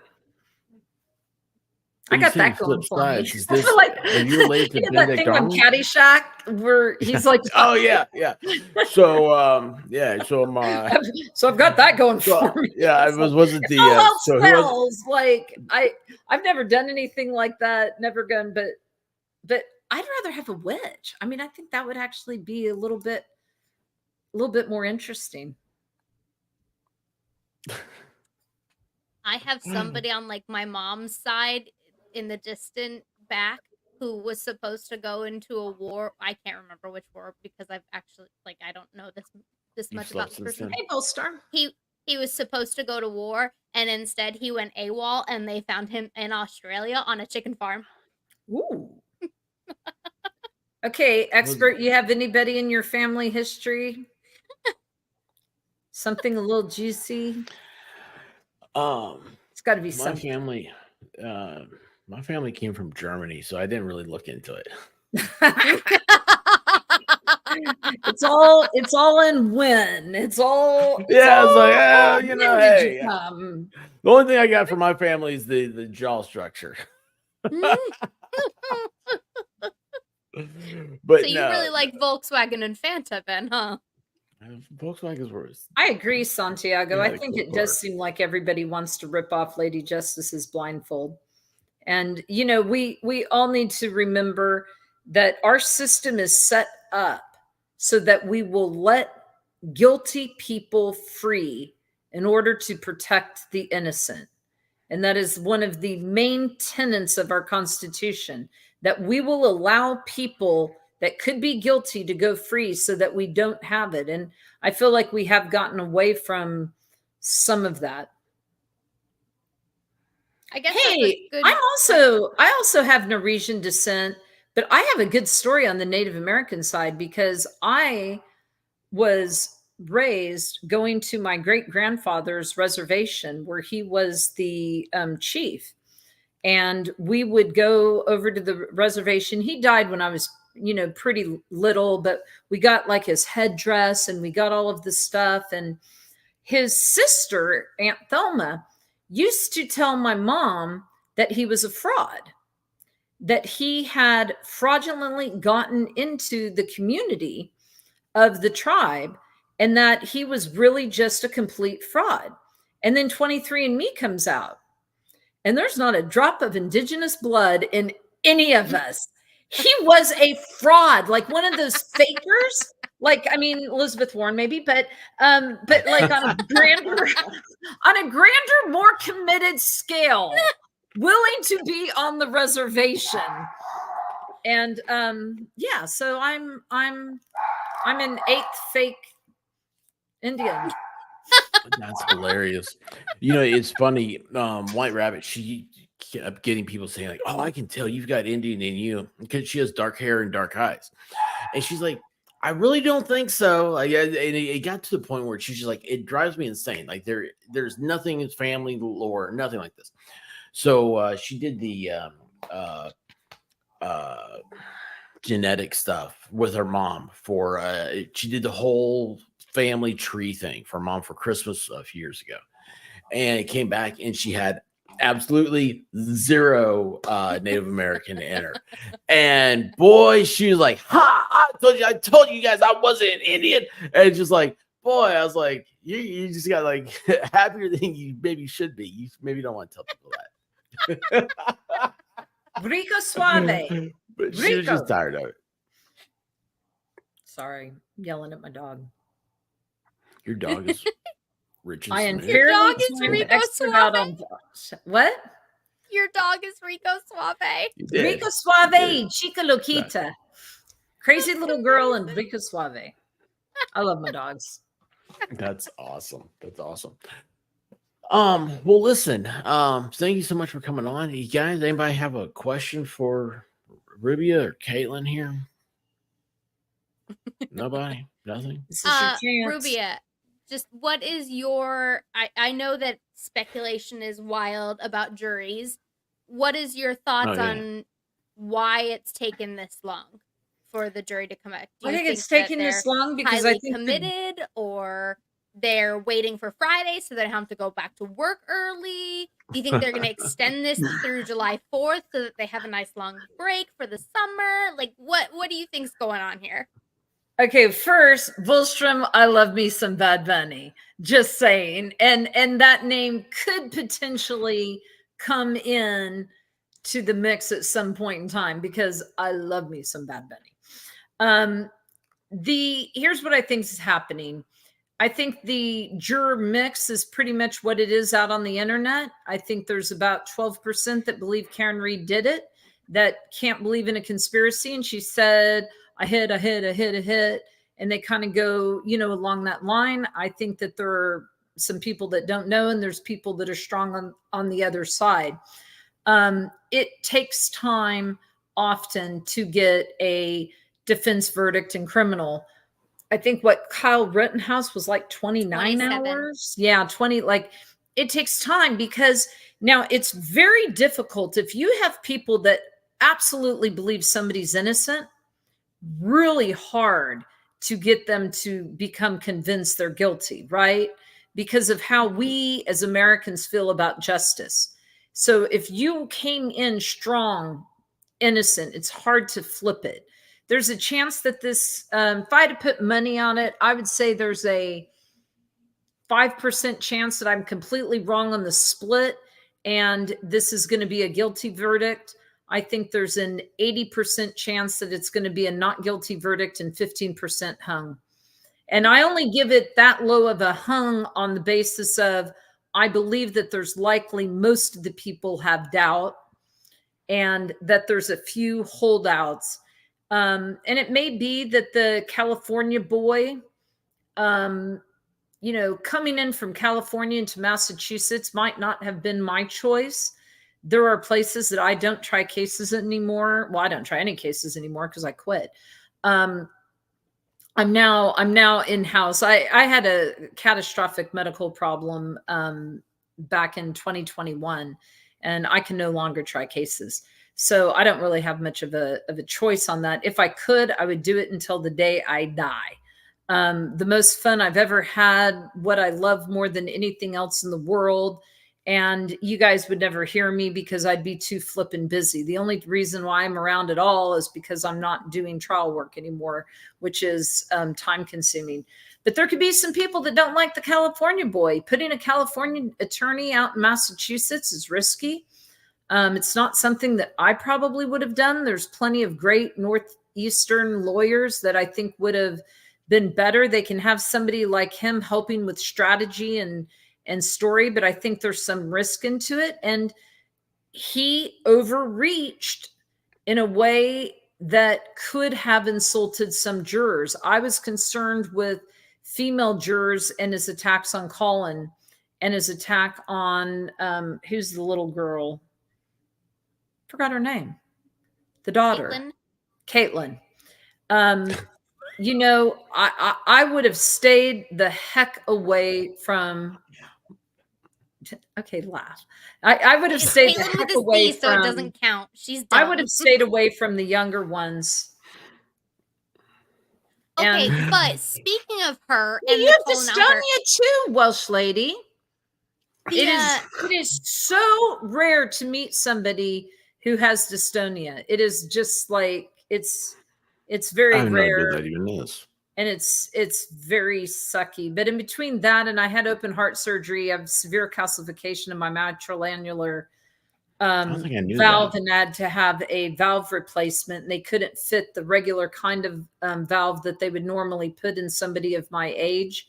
So if I am under excessive stress or I don't get enough rest, the cortisol and the adrenaline will kill me at an extremely young age. You only get 2 pig valves in your life. So we got to try to keep this one. I had it put in at 55 and I would like to live past it. If you're under high stress, they only last 3 to 5 years. So I'm looking at dying way too young. So in between that and the dystonia, I'm really kind of out on a stressful life.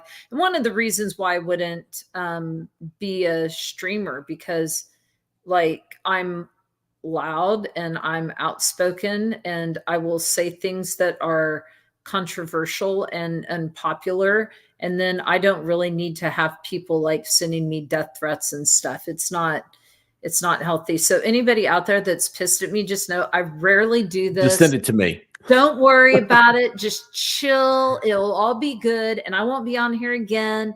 And by the way, I'm wrong about everything you're upset about. None of it was right. It was all like, if you're like hardcore Karen Reed hater, she did it. That's fine. I'll agree with you. I just don't need like that. I love you. I just couldn't do. And I'm also not friendly enough. You know. Oh, you'd get along so good with the FNL crew. Oh my god. She's been on way before you. But not recently. You were just a twinkle in the eye. Me, Valhalla, and Baker, we go at each other. Like, you got it. No, but I like, you know how like a lot of the lawyers that are on YouTube, and I'm going to try to be extraordinarily graceful. If you're really working and trying a lot of cases, you're not wasting your time on YouTube. I mean, I was making 7 figures and working my ass off. I'm not going to go sit and do a YouTube channel. And on the other hand, you have to be very courteous to each other, no matter what the other person is saying, because they have this little community. And I'm not built that way. If somebody said something that was really kind of dumb, I'd go, oh, that's about the dumbest fucking thing I've ever heard. I don't know what you're talking about. Like, I just can't. You said that to me a couple of times. I have. That's so well. I love her. I can't do the fakey, like the, oh, like that's a good point. Yeah, she's I just me down like, right now, y'all. This is how she does to other lawyers. I would be like on there just going, okay, that's like really stupid. And a lot of them, like, they don't know civil procedure. They don't know that they're all like, oh my God, this person's so good. And I'm like, they're okay. I will tell you, I hope one day you guys get to see one of the greats, because, and I'm not one of them. I was successful and I did great, but the greats are literally just like, you turn into Jen McCabe. I swear to God, you see it great and you just go. I think you're being nice to Jen McCabe right now. You guys see a pattern here. You guys know me with Gosney, and now you see me with Rubia. Like, I love these people. There's something about this. Wait, well, hey, listen. This woman, Rubia, is conscientious in woman. I think Zach needs to be conscientious in language, because I have no idea what you're talking about, honey. Well, so Zach has said that he was talking about today. He kicked me off of Valhalla stream, and so he was saying that he was saying from the bottom of his heart, and he has to go and attack my alma mater because he's a Texas A&M guy. Well, yeah. Weird. Yeah, well, you know what? Texas, hey, so without Tennessee, it'd be Mexico A&M's all I got to say. But anyway, Also, want to say right here, Buzz Baker, thank you so much. He says, thank you, Rubio, for explaining what I'm not smart enough to explain. AJ held a royal flush coming into closing arguments, but played it like he had a 3 of a kind.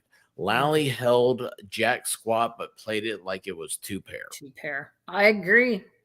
I mean, I still think that the defense should win, and I think the defense will win. I got a little frustrated. The defense was playing loose with give your experts the documents early, disclose them early, disclose fully. Don't play games. Don't let that go up to technicalities. Commonwealth also did the same thing, though. I know. If you're going to yell at one side, you have to yell at both on these, because the Commonwealth. The Commonwealth wasn't. They did not. They, like a week ago, they sent in discovery notice. They were giving discovery notice late, but they weren't messing with the experts. And at the end of the day, if you are getting paid, Trooper Paul was not given all of the information, and he was their expert. Okay, but Lolly sucks. But here's the bottom line: Lolly isn't getting paid a shit ton of money to save a woman from jail. Be better when you're that costly and that good. Be the best. Get the technicalities done. 0 excuses, because you want to make sure you win. And then they needed experts that they didn't have. I wanted an expert on that Lexus key thing. That drove me nuts that we had that left hanging. That just drove me nuts. And I wanted a medical expert. So I don't know if you watched any of the Murdaugh trial. But what they were able to bring in regarding his vehicle in the information. There a Netflix thing on it? I think I watched like a Netflix. Yeah, I think so. Yeah, it was all terrible. The trial was much better.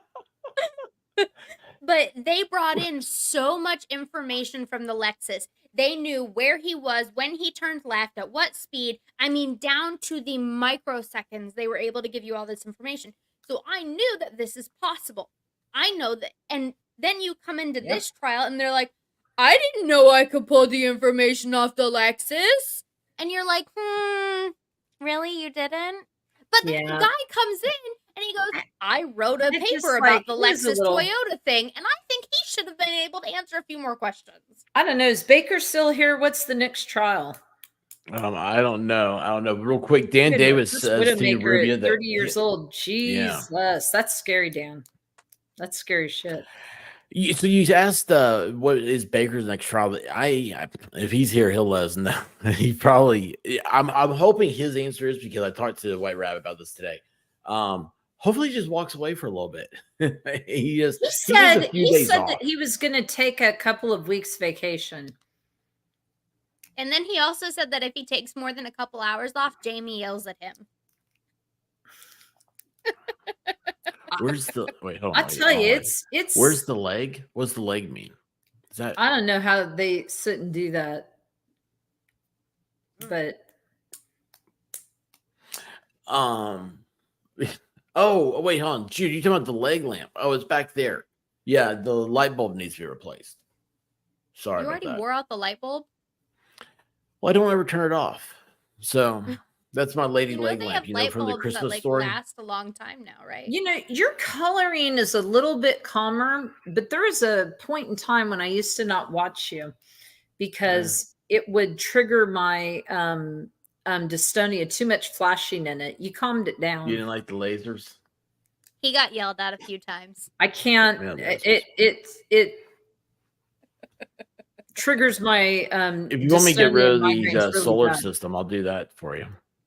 I don't know if it's a solar system. It's an Aurora. I can handle the changing colors. You just can't flash. That's one thing that I like about Emily D. Baker. She warns you so that I can turn my phone over before she. But then I like Baker even better because he just doesn't flash shit. So when you anti-flasher. Well, he'll flash something. And just so that we're clear, in my younger days, I never went flashing because that would be inappropriate. And I have always been a good person. A lady. You've always been a lady. So Guys, oh yeah, Baker talks tough, but that ball and chain stretches far. We have a thing that he's broken Baker because Emily D. Baker broke him. But anyway, break him. I haven't heard that yet. No, he's a baker. Well, I know he's a baker. He has, yeah. Well, it never hit me until I think you came in and started talking about Emily D. Baker, and I started doing the things like, oh yeah, well that's his ex-wife, and so I just went with that. You know me, I cause trouble. Thank you guys so much. Hang on a second, I'm gonna. Oh my god, the ceiling fan at the trial migrained me bad. I never watch it. I always sit and like put things up. I can't do that. Oh, Thank you, Food Fairy. My left hip is numb 20% of the time because I'm always on my left side.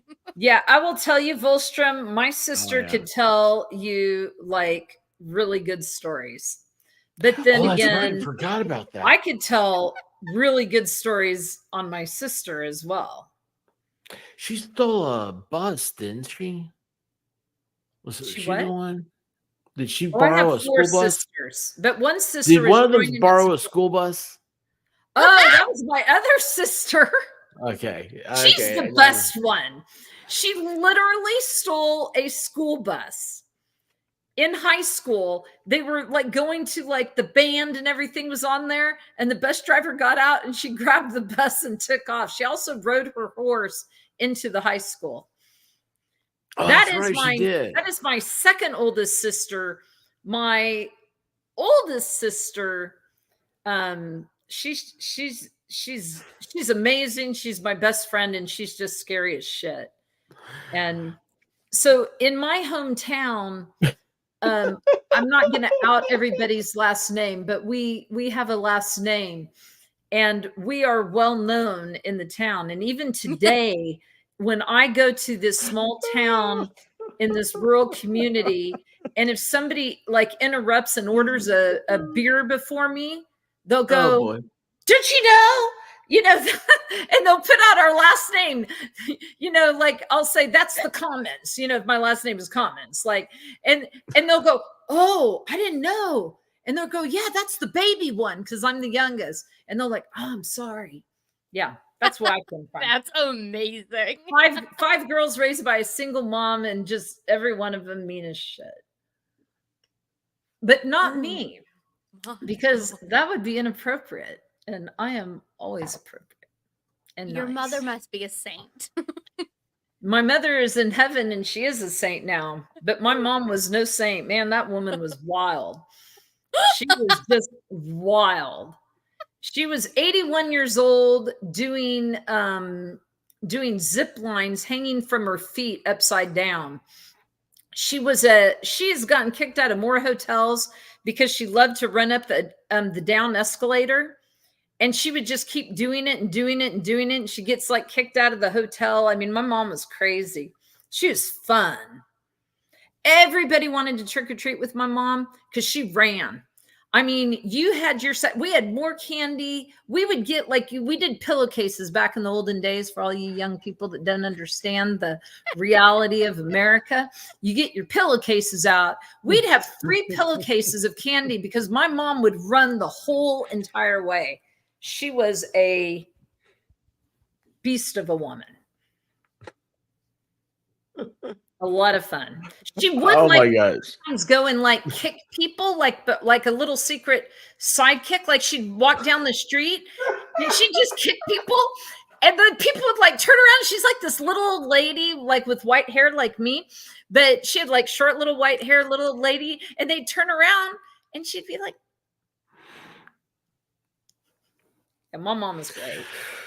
Welsh lady says, from a Distonian to another, I wish you as many painless days as possible, and glad to have met and heard your story. You're in my heart. Thank you, expert. You're in my heart too. I'll tell you, it's a crappy disease. I suppose there's worse, but I like to say that I have it worse than everyone. So you guys, I'm telling you, this has been a heck of a party. Like I throw the best pity parties. It's like nobody can pity like friends. Me. I want to be your friend. I want to know all of the stories. Y'all are gonna have to. They are endless. In 2 minutes, you guys can exchange numbers, okay? Y'all, I love you guys. Thank you for spending tonight with us. Tomorrow is more Karen Reed, Baker, and Valhalla do it, but Valhalla has Zach as a mod, and he's mean. So I would definitely go tell Baker, go on his stream and say, hey, Valhalla, I heard Zach is mean, and I'm over here instead. So anyway, do that. No, go back and forth. They're great. You guys have to do that. It'd be so funny.